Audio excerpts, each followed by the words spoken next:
I'd like to wish everyone a very happy new year. This, of course, is a time when we look forward and we look back. Over the past few days, we've been looking back at some of the best games of 2019. And if you haven't voted already, then please do go to the community tab and cast your vote for one of my 5 nominated games. It's very close, I have to say. We've had almost 1,000 votes, so thank you everyone for taking part. It's going to be interesting to see who wins that one. And as I said, we also look forward to events in 2020, and we have the Tata Steel tournament coming up, which is already always very hotly contested, a great event. And the candidates as well, and then a World Championship match later in the year. So 2020 is going to be really exciting. And the channel will be covering those events, of course. But we can only keep going without your support. So I'd like to thank all our patrons who contribute to the channel via patreon.com. Really, it's just invaluable. We're so grateful for all of you who contribute there. And also via PayPal as well. If you want to contribute, then do check out the links to patreon.com and PayPal as well.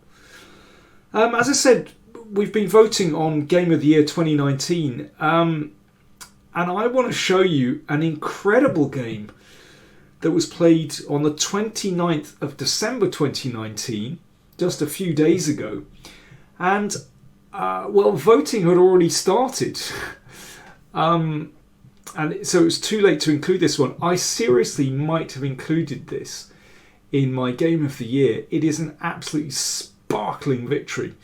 So this was played in an Open in Spain between Narciso Dublan, who is a Spanish Grandmaster, and Vitaly Bernadskiy from Ukraine. He's 25 years old. Very frequent competitor in Open tournaments. And been doing pretty well. His rating is like high 2500s, but frankly I'm surprised he's not higher rated than that. So his results have been really good recently. So it's a Zamish variation of the King's Indian. That's this move F3, of course. And here normal move is E5, which is a very King's Indian type pawn structure, but Bernadskiy goes for A6, so it's a little bit different. He's playing for B5, which shakes white out of the normal systems. And it's possible to clamp that with A4, but then A5 gives black control over B4. So Narciso prefers to play C5.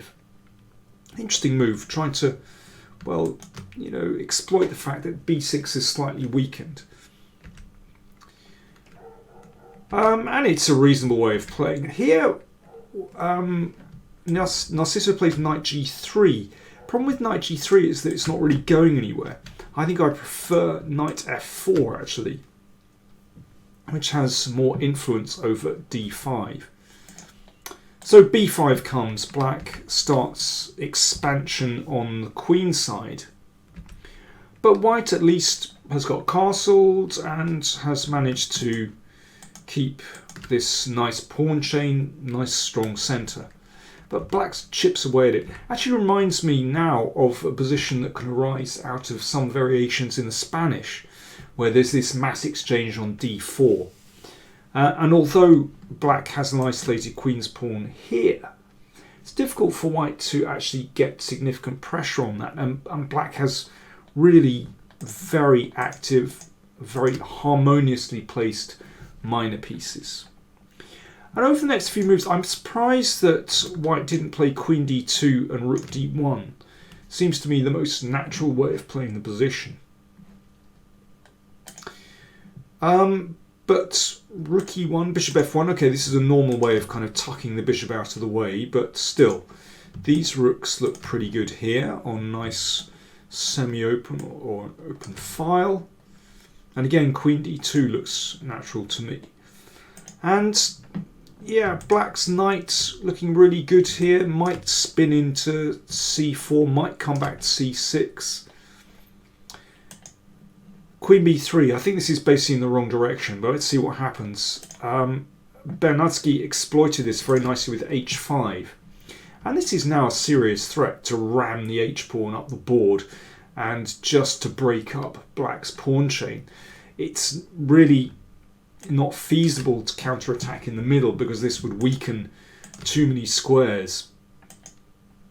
And already white is in serious trouble. So for example, if here, rook d1, yeah, you can consider just ramming that up the board and weakening white's king position. There's another way, which is to spin the knight around here too. That's also not bad. But Narciso thought, okay, time to preempt this strike with the h-pawn and bring the knight back into play via f2. But knight h1, well, all very well in theory, but this gives black a chance to strike. And here is where it all kicks off. Knight takes f3. That has to be taken, of course.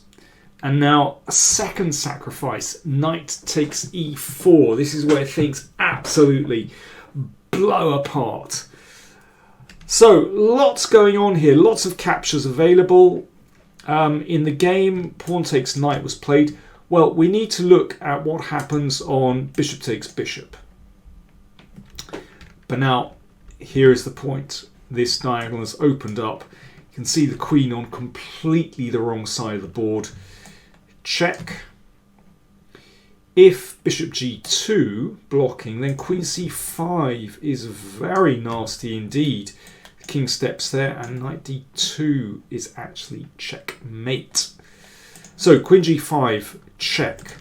The knight has to block, and now black just keeps taking stuff. And you can see that, yeah, the king is in desperate trouble. Mate threatened. Also, the rook is attacked as well. And, well, this is white's best defense.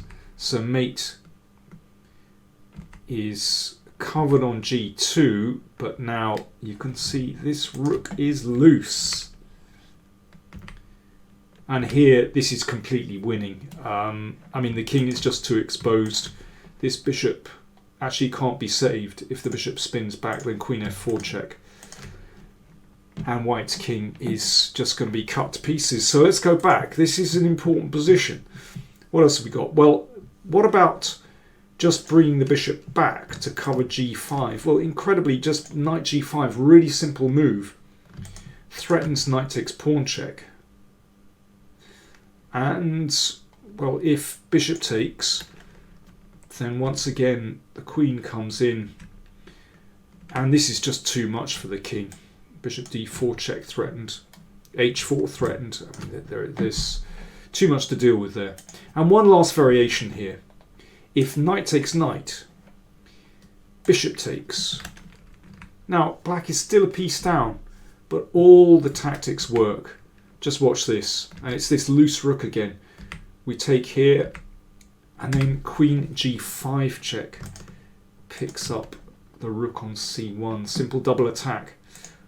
So yes, this, of course, the queen coming to g5 is a key move in all these variations. So in the game, what happened? Pawn takes knight. Bishop takes bishop check. Black is a piece down. But he's got a rolling attack on the king side. Queen takes knight. Threatened, and this is just a horrible pin. There is no decent defense here.